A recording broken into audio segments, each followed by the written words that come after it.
ইউসুফকে কিভাবে হত্যা করা যায়। তারা জঙ্গলে নিয়ে গেল, নিয়ে যাওয়ার পর একটি কূপের মধ্যে কি করলো, ফেলে দিল। ফেলে দিয়ে তারা ভাবলো যে আজ থেকে হযরত ইউসুফ আজ থেকে দুনিয়ার থেকে বিদায়, দেখি বাবা কাকে আদর করে বেশি। এটা হয়েছে কি আপনার ইতিহাস জানেন তো? এটা জানেন না আমার প্রিয় ভাইরা? তাহলে 11 ভাই কি পরিকল্পনা করলো? ইউসুফ আজ থেকে শেষ হয়ে গেল, কুয়াতে পড়ে গেল, মৃত্যু হয়ে যাবে, শেষ হয়ে গেল। এটা 11 ভাই আসি বাড়িতে এটা বললো যে ইউসুফকে বাগে খেয়ে বলছে বাবা ইউসুফ আর নাই। আমার প্রিয় ভাইরা, আচ্ছা বলেন, যে আল্লাহ রাব্বুল আলামিন আপনাকে আমাকে ভালোবেসে কোরআনের ময়দানে কবুল করেছে, সেই আল্লাহ ওই জায়গায় ছিল কি ছিল না? ছিল না? আমার প্রিয় ভাইরা, আজ থেকে শুরু করে নিয়ে 1500 বছর আগেও এই কোরআনে কত পারা ছিল বলেন তো দেখি? 30 পারা। কত পারা ছিল? 30 পারা। এই কোরআনের মধ্যে সূরা ছিল 114টি। এখনো আছে কিনা? আছে কিনা? কিয়ামত পর্যন্ত থাকবে কিনা? আমার প্রিয় ভাইরা, এটাই যদি বাস্তব হয়ে যায়, তাহলে আমরা যে মেসেজটা দিচ্ছি, এই কোরআনের আইন যখন আপনি বাস্তবায়ন করতে যাবেন, ওই সময়ের মধ্যে হযরত ইউসুফ আলাইহিস সালামকে যেমন 11 ভাই ষড়যন্ত্র করে মারার পরিকল্পনা করেছে, কিন্তু আল্লাহ তাআলা বলতেছে আমি তো হচ্ছে হায়াতের মালিক। কথা বলেন ঠিক কিনা? ইউসুফ আলাইহিস সালামকে তারা আল্লাহ রাব্বুল আলামিন রাষ্ট্রের নায়ক বানিয়ে দিয়েছে। সকলে সুবহানাল্লাহ। পক্ষান্তরে তার ভাইরা ভাবছিল ইউসুফ শেষ। কি বলেন তো? ইউসুফ শেষ হয়ে গেছে। আমার ভাইরা, এটা কথা বলার একটাই উদ্দেশ্য, আমরা যখন নারায়ে তাকবীর আল্লাহু আকবার বলি, এই সমস্ত বাংলার কিছু কিছু মুসলমান আছে, এরা বললো নারায়ে তাকবীর আল্লাহু আকবার, এটা হচ্ছে জামাতের, কি বলেছিল বলেন তো দেখি? এটা হচ্ছে জামাতের তাকবীর। আমরা এটা মানতে রাজি নয়, সুতরাং এটাকে বরখাস্ত করতে হবে। আচ্ছা আমার প্রিয় ভাইরা, যারা বলেছিল তারা কি আছে এই বাংলার জমিনে? এখনো আছে? আছে? কারা আছে? যারা নারায়ে তাকবীর আল্লাহু আকবার বলেছে তারাই কিন্তু এখনো টিকে আছে। কথা বলেন ঠিক কিনা? আমার ভাইরা, এরা শুধু নারায়ে তাকবীর আল্লাহু আকবারকে নিষিদ্ধ করে নাই। আমার প্রিয় ভাইরা, যারা জামাত করেছে, যারা ইসলামী আন্দোলন করার সিদ্ধান্ত করেছে, এই দলগুলোকে তারা নিবন্ধন বাতিল করে দিয়েছে। কথা বলেন ঠিক কিনা? ঠিক একই অবস্থায় 11 ভাই যেমন তারা করেছিল, আমরা ইউসুফকে মৃত্যুদণ্ড দিয়েছি, ইউসুফ হত্যা হয়ে গেছে, ইউসুফ আর ফিরে আসবে না। আমার প্রিয় ভাইয়েরা, তেমনি করে বাংলাদেশে যারা জামাতে ইসলাম করেছিল, এরা বলেছিল জামাতে ইসলাম নিষিদ্ধ করা হোক। শুধু নিষিদ্ধ নয়, এদের নিবন্ধন বাতিল, এদের প্রতীকও বাতিল করে দিয়েছে। কথা বলেন ঠিক কিনা? এটা আল্লাহ তাআলা বলল আমি আল্লাহ রাব্বুল আলামিন এদেরকে আবার ক্ষমতা দিয়ে দেব। সকলে সুবহানাল্লাহ। বাংলাদেশের মধ্যে যখন নির্যাতনের স্ট্রিম রোলাররা বেশি চালানো হচ্ছে, মুসলমানদের উপর আক্রমণের স্ট্রিম রোলার চালানো হচ্ছে, আমার প্রিয় ভাইরা, এই সময় গোটা বাংলার মুসলমান আমরা ঐক্যবদ্ধ হয়ে বললাম তোমাকে পদত্যাগ করতে হবে। কি বলেছিলাম? আমরা শুধু বলছি কিন্তু পদত্যাগ, আমরা কিন্তু বলি নাই যে আপনি দেশ থেকে পালিয়ে যান। এটা বলছি আমার ভাইরা, বুঝতে হবে। আমরা কি বলছি যে আপনি পালিয়ে যান? হ্যাঁ, এটা বলছি? আমরা বলছি এই যে সারও আছে এখানে, উনিও কিন্তু একটা দাবি করছিল যে আপনি পদত্যাগ করেন। তারা সুন্দর কথা না? উনি যদি সুন্দর করে আসি এটা জমা দেয়, আমি এখন থেকে পদত্যাগ। আর কোনো সমস্যা হয়তো? সমস্যা হয়তো? আমি যখন এবারে হজে গেলাম, প্লেনে যখন চড়ছি, তখন দেখি এই যে বাংলাদেশের একটা চিত্র, উপর থেকে দেখা যায় বাংলাদেশটা এতটুকু। কতটুকু বলেন তো দেখি? এতটুকু, মানে উপর থেকে দৃশ্য যেটা দেখা যায়। কিন্তু এখন যদি আপনি এই কর্নারে দাঁড়িয়ে দেখেন, বাংলাদেশকে আসলে এতটুকু না। আল্লাহ তাআলা বলল, ও আমার গোলামেরা, তোমরা তো জানো নাই এই 15টি বছরে যেই প্যাসিসে হাসিনা বাংলাদেশের আলেম ওলামাদের উপর যেই রকম নির্যাতন করেছে, যেই রকম আলেম ওলামাদের উপর তারা কি করছে, নির্যাতনের স্টিম রোলার চালাইছে, আমি আল্লাহ রাব্বুল আলামিন তাকে পদত্যাগ এটা আমি মানতে রাজি নয়। তোমরা তো আমার কাছে চাইতে পারো নাই, সুতরাং তোমরা দাবি করছো শেখ হাসিনাকে পদত্যাগ করতে হবে।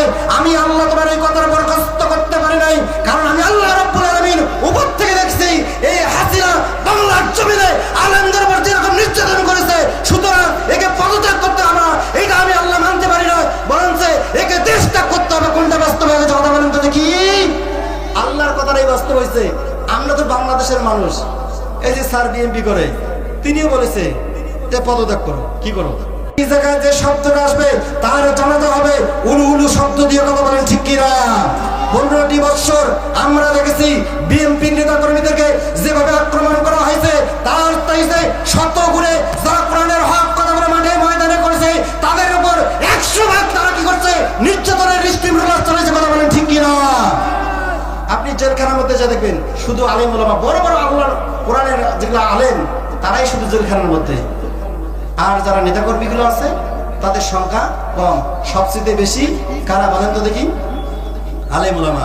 আমরা এটা মানতে রাজি আছি না। আমার প্রিয় ভাইয়েরা, আল্লাহর নবী বিশ্ব নবী জনাবে মুহাম্মদ রাসূলুল্লাহ সাল্লাল্লাহু আলাইহি ওয়াসাল্লাম বললেন, ও চৌধুরী হাটের মানুষ, এই কনকনা শীতের মাঝে তোমরা যে কোরআন শুনতেছো, এর ফজিলতটা কি, এর লাভটা কি শোনার দরকার আছে কিনা আমার প্রিয় ভাইয়েরা? আল্লাহ তাআলা এই চৌধুরী হাটের মানুষ থেকে শুরু করে নিয়ে যতগুলো পৃথিবীর মধ্যে মানুষ আছে, আল্লাহ রাব্বুল আলামিন গোটা বিশ্ববাসীর জন্য একটা মেসেজ দিল। সেই মেসেজটা আল্লাহ তাআলা পবিত্র কোরআনুল কারীমের মধ্যে বলল, যারা কষ্ট করে রাত জেগে জেগে কোরআন শুনে, আমি আল্লাহ রাব্বুল আলামিন এই বান্দাদের জন্য একটা উপহার পাঠাই দিচ্ছি। সকলে বলি সুবহানাল্লাহ। আল্লাহর কোরআনকে বলল, ও আল্লাহর কোরআন, আল্লাহ রাব্বুল আলামিন এই শীতের মধ্যে আমরা কোরআন শোনার জন্য আসছি, আল্লাহ তাআলা কি উপহারটা আমাদেরকে দিয়ে দিচ্ছে আমার প্রিয় ভাইরা? আল্লাহর কোরআন সাথে সাথে অ্যানসার দিয়ে দিল, মান জাবিল হাসানাতি ফালাহু আশারু আমসালিহা। সকলে বলছি আল্লাহু আকবার। আল্লাহর কোরআন বলল, ও আল্লাহর বান্দারা, ও আল্লাহর গোলামেরা, টেনশনের কোনো কারণ নাই। যেই জায়গায় বসে তোমরা কোরআন শুনতেছো, ওই জায়গায় তুমি যদি একটি অক্ষর শুনো, কয়টি অক্ষর বলেন তো দেখি? একটি অক্ষর যদি তোমার কণ্ঠে যদি তুমি শুনো, তোমার হৃদয়ে যদি একটি অক্ষর লেগে যায়, আল্লাহ তাআলা এই মুহূর্তে জানাই দিল, মান জাআবিল হাসানাতি ফালাহু আশরু। আশরু বলতে 10, বলেন তো দেখি কয়? 10। তার মানে আল্লাহ তাআলা বলল, যেই বান্দাগুলো রাতের ঘুম হারাম করে দিয়ে লেপ্তশক্তি লাথি মেরে কোরআন শোনার জন্য আসলো, আমি আল্লাহ রাব্বুল আলামিন এই বান্দাদের আমলনামায় একটি অক্ষরের পরিবর্তে আমি আল্লাহ তাআলা 10টি করে নেকি তার আমলনামার মধ্যে দিয়ে দিলাম। সকলে বলি সুবহানাল্লাহ। তাহলে আপনারা কি ঠকে গেছেন? ঠকে গেছেন না? যেই সমস্ত ভাইয়েরা এরা কি রাস্তায় ঘুরে বেড়াচ্ছে, তাহলে কি ওরা আপনার মতো এইরকম 10টি নাকি পাবে কি? কোশ্চিনকালে সম্ভব নয়। যারা এখানে এসে কোরআন শুনতেছে তাদের জন্য এই মেসেজটা, তাদের জন্য কি বলেন তো দেখি এই মেসেজটা। আমার প্রিয় ভাইয়েরা, শুধু কি তাই? আমরা সেই 10টি নেকির জন্য এখানে বসছি তাই না? আল্লাহ রাব্বুল আলামিন এই মুহূর্তে পবিত্র কোরআনুল কারীমের মধ্যে জানাই দিল, ইন তাজতানিবু কাবাইরা মা তুনহাউনা আনহু নুকাফির আনকুম সাইয়্যাতিকুম ওয়া নুদখিলুকুম মুদখালান কারীমা। সকলে বলছি আল্লাহু আকবার। আমার প্রিয় ভাইয়েরা, আল্লাহ রাব্বুল আলামিন তিনি বললেন, শুধু 10টি নাকি নয়, আমি আল্লাহ রাব্বুল আলামিন যেই সমস্ত বান্দারা কোরআন শোনার জন্য আসলো, কোরআন বোঝার জন্য আসলো, তার ঈমানটাকে তাজা করার জন্য আসলো, আমি আল্লাহ রাব্বুল আলামিন এই সময় আরশে আজিমের মধ্যে একটি পার্লামেন্টের সিদ্ধান্ত গ্রহণ করলাম। যারা কোরআন শোনার জন্য আসলো, যারা কোরআন বোঝার জন্য আসলো, আমি আল্লাহ রাব্বুল আলামিন জানাই দিলাম, এই বান্দাদের জীবনের সমস্ত গুনাহগুলো আমি আল্লাহ তাআলা মাফ করে দিয়েছি। সকলে বলি সুবহানাল্লাহ। আল্লাহ তাআলাকে বলবো, আল্লাহ শুধু কি গুনাহ মাফ করে দিবেন? আল্লাহ তাআলা বলল, না না, আমি আল্লাহ রাব্বুল আলামিন শুধু গুনাহ মাফ করব না, আর উটের দুধ একখানে হয়ে গেছে, এইটা আমাদেরকে আলাদা করে দেন কোরআন দিয়ে। আপনারা শুনতে চাই কি চাই না? এই জন্য আমরা একটা তাকবীর দিতে চাই। ইনশাআল্লাহ প্রধান বক্তা আমাদের নিকটে এসে গেছে, উনি ঢাকা থেকে হয়তো একটু বাইরে হতে দেরি হয়ে গেছে বিদায়। কোথায় আসলো?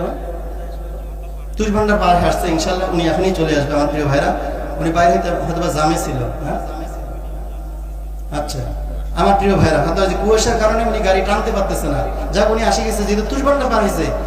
আমরা যারা রাস্তায় ঘুরে বেড়াচ্ছি, আপনার মাহফিলের দিকে চলে আসুন, ইনশাআল্লাহ প্রধান মেহমান আমাদের মাঝে এখনই চলে আসবে। তাহলে আমার প্রিয় ভাইয়েরা, আপনার বাড়ির পাশে মাছের খামার আছে, উটের খামার আছে, গরুর খামার আছে, ছাগলের খামার আছে, ভেড়ার খামার আছে। আমার প্রিয় ভাইরা, আলী রাদিয়াল্লাহু তাআলা আনহু যখন রাষ্ট্র পরিচালনা করতেছে, এই সময় দুইজন ব্যক্তির দুইটা খামার ছিল। কি ছিল বলেন তো দেখি? এক ব্যক্তির ছিল উটের খামার, আর এক সাঁওতাল ব্যক্তির ছিল শুয়োরের খামার। এই উটের খামারি ব্যক্তি, তার উটগুলো কখনো গর্ভবতী হয় না, বাচ্চাও দেয় না। সে বলল, আমি আল্লাহ তাআলার কাছে একটা ফরিয়াদ জানাবো, আল্লাহ আমার উটগুলো যদি গর্ভবতী হয়, তাহলে আমি এখান থেকে কিছু দুধ আলীর দরবারে হাদিয়া দেব। সকলে বলি সুবহানাল্লাহ। পাশাপাশি যেমন হিন্দু, বৌদ্ধ, খ্রিস্টান আমরা সকলে মিলেমিশে আছি, ঠিক একই অবস্থায় পাশে যে সাঁওতাল ব্যক্তি ছিল, ওই ভাই এসে বলল, ভাই আপনার উটগুলো তো দীর্ঘদিন দেখেছি বাচ্চাও দেয় না, গর্ভবতীও হয় না, কেমন করি তোমার উটগুলো বাচ্চা দান করলো, কিভাবে দিল আমাকে একটু বলেন, আমার তো খিঞ্জিরগুলো বাচ্চা দেয় না আমার প্রিয় ভাইয়েরা। এই মুসলমান ব্যক্তি সে বলল, ও সাঁওতাল ভাই, আমি একটি নিয়ত করেছি, সেই নিয়তটা হচ্ছে আমি আল্লাহ তাআলার কাছে বলছি, আল্লাহ আমার উটগুলো যদি গর্ভবতী হয় এখান থেকে কিছু দুধ আমি আলীর দরবারে হাদিয়া দেব। এই কথা বলার সাথে সাথে আমার সমস্ত উটগুলো গর্ভবতী হয়ে গেছে। সকলে বলি সুবহানাল্লাহ। আমার ভাইয়েরা, পক্ষান্তরে সাঁওতাল ব্যক্তি যে ছিল সে এসে জিজ্ঞাসা করলো, ভাই তোমার উট কিভাবে গর্ভবতী হলো, কোনো ডাক্তার নিয়ে এসেছো কি? আসলে কোনো ডাক্তারে নিয়ে আসি নাই, আমি একটি কথা আল্লাহর দরবারে উচ্চারণ করেছি, আমার উটগুলো যদি গর্ভবতী হয় আমি আলীর দরবারে কিছু দুধ হাদিয়া দেব। এই সাঁওতাল ব্যক্তি এই কথা শোনার সাথে সাথে পাহাড়ের পাদদেশে চলে গেল। চলে যাওয়ার পর সে একটি কথাই বলল, ও আলীর আল্লাহ, আমার শুকুরগুলো যদি গর্ভবতী হয় তাহলে আমি এই শুকুরের কিছু দুধ আলীর দরবারে হাদিয়া দিয়ে দেবো। আমার ভাইরা বলেন তো দেখি, আমরা মুসলমান কি শুকুরের দুধ খাই? বলেন বলেন, শুকুরের দুধ খাই নাকি? আমরা তো খাই না। যদি শুকুর আমাদের সামনে যায়, নাকে কাপড় দিয়ে আমরা রাস্তার পথ অতিক্রম উন্নবস্য করে, কথা বলেন ঠিক না? আলী রাদিয়াল্লাহু তাআলা আনহু রাষ্ট্র পরিচালনা করতে গিয়ে তার বাসার মধ্যে মেহমান চলে আসলো, বন্ধু আসলো। এই সময়ের মধ্যে আলী রাদিয়াল্লাহু তাআলা তার পিএসকে বলল, ও ভাই, আমি রাষ্ট্র পরিচালনা করি ঠিকই আছে, কিন্তু আমার বাড়িতে কোনো খাবার নাই, আমি যে মেহমানদারি করব এরকম কোনো খাবার আমার বাসায় নাই। একজন রাষ্ট্রপতি, তার বাসায় কি নেই বলেন তো দেখি? খাবার নাই। সে বলল, আমার ভাই আসলাম, একটু বাজারে যে একটু দুধ সংগ্রহ করে নিয়ে আসো, আমার মেহমান এসেছে তাদেরকে খাওয়াবো। আল্লাহরে কি নীলা খেলাম, বাজারে যে দেখে বাজারে সব কিছু বন্ধ হয়ে গেছে, দুধ কোথাও খুঁজে পেল না। মনটা মলিন হয়ে আলীর পিএস রাস্তায় রাস্তায় আসতেছে, মনটা খারাপ আমার প্রিয় ভাইরা। এই সময়ের মধ্যে ওই যে উটের খামারি, কিসের খামারি বলেন তো দেখি? উটের খামারি ব্যক্তি রাস্তায় দাঁড়িয়ে আছে। দাঁড়িয়ে থেকে বললো, ভাই একটু আসো, তুমি তো আলীর পিএস? বলে, হ্যাঁ আমি আলীর পিএস। কারণ তাহলে আমি চিনতে ভুল করি নাই, তোমার হাতে এটা কিসের বালতি? কয়, এটা আমার কাছে একটা খালি বালতি। কোথায় গিয়েছিলে? বাজারে গিয়েছে, আলীর বাসায় মেহমান এসে গেছে, একটু দুধ ক্রয় করার জন্য গেছি, কিন্তু বাজারে যে দেখি কোনো দুধ নাই। কয়, টেনশনের কোনো কারণ নাই, বালতিটা আমাকে দিয়ে দাও। কারণ এই উটের খামারি ব্যক্তি বাসায় যাওয়ার পর কি করলো, উটের দুধ দহন করে আধা বালতি দুধ দিয়ে দিল। সকলে বলি সুবহানাল্লাহ। এদিকে মেহমান, বাসায় মেহমান, এদিকে আবার বাসা কি খাবার নাই। আমার প্রিয় ভাইরা, তাহলে আপনি আমি যদি মন্ত্রী হইতাম, আমার তো মনে হয় টাকা পয়সার কোনো হিসাব আছে? বাংলাদেশে এমন কোনো ব্যাংক নাই, বাংলাদেশের এমন কোনো ঘর নাই, বাংলাদেশের টাকা বাংলাদেশের মধ্যে রাখবে এইটা কোনো জায়গা নাই। এই জন্য বাংলাদেশের যতগুলো এমপি মন্ত্রী মিনিস্টার ছিল না কেন, এই সমস্ত এমপি মন্ত্রী মিনিস্টার এতিম বিধবা অসহায়দের টাকা মেরে এরা বাংলার জমিনে টাকা রাখতে পারলো না। এরা ভারতের থেকে শুরু করে নিয়ে বিদেশের মধ্যে বাংলার জমিনে টাকা মেরে পাচার করেছে। কথা বলেন ঠিক কিনা? আল্লাহ তাআলা বললো, ও আমার গোলামেরা, তোমাদের টেনশনের কোনো কারণ নাই। যারা এতিম, যারা বিধবা, যারা অন্যায়ভাবে মানুষের হকগুলো মেরে রেখেছে, আমি আল্লাহ রাব্বুল আলামিন এই সমস্ত বান্দাদের জন্য কাল কিয়ামতের মাঠে মামলা করে দেব। সকলে সুবহানাল্লাহ। একজন রাষ্ট্রপতি, তার বাসায় কি নাই? খাবার নাই। আর আজকে যদি আপনি মেম্বার হইতেন, দেখতে আপনার খাটের নিচে কি থাকতো? তেলের গোডাউন। কথা বলেন ঠিক কিনা? কি থাকতো? তেলের গোডাউন। আর মানুষ আমরা হাহাকার করতেছি, তেল নাই, চিনি নাই, চাউল নাই, আর ওদের বাটির নিচে, বাক্সের নিচে, সন্দুকের নিচে এগুলোর কোনো অভাব নাই। আল্লাহ তাআলা পবিত্র কোরআনুল কারীমের মধ্যে বললেন, ইন্নামাস সাবিলু আলাল্লাযীনা ইয়াযলিমুনান নাসা ওয়া ইয়াবগুনা ফিল আরদি বিগাইরিল হক। ও আমার গোলামেরা, ও আমার বান্দারা, তোমার টেনশনের কোনো কারণ নাই। যারা অন্যায়ভাবে এতিম মিসকিন বিধবার হকগুলো মেরে খেয়েছে, আমি আল্লাহ তাআলা কাল কিয়ামতের মাঠে নিজে বাদী হয়ে এই সমস্ত জালিমদের বিরুদ্ধে আমি আল্লাহ তাআলা মামলা দায়ের করব। সকলে বলি সুবহানাল্লাহ। আমার প্রিয় ভাইয়েরা, ভুলে গেছেন কি জানি না, আসলাম আলীর পিএস কি করলো? বালতি নিয়ে আসলো। আর উটের খামারি ব্যক্তি সে কি করলো বলেন তো দেখি? বাড়িতে যাওয়ার পর কিছু দুধ দহন করলো। আমি এই দুধগুলো ওই আলীর পিএসের হাতে তুলে দিল। সকলে বলি সুবহানাল্লাহ। এতক্ষণ আলীর পিএস ছিল টেনশনে, এখন যখন দুধ পেয়েছে আর কোনো টেনশনের কোনো কারণ আছে? মনের মনে আনন্দ হয়ে গেল।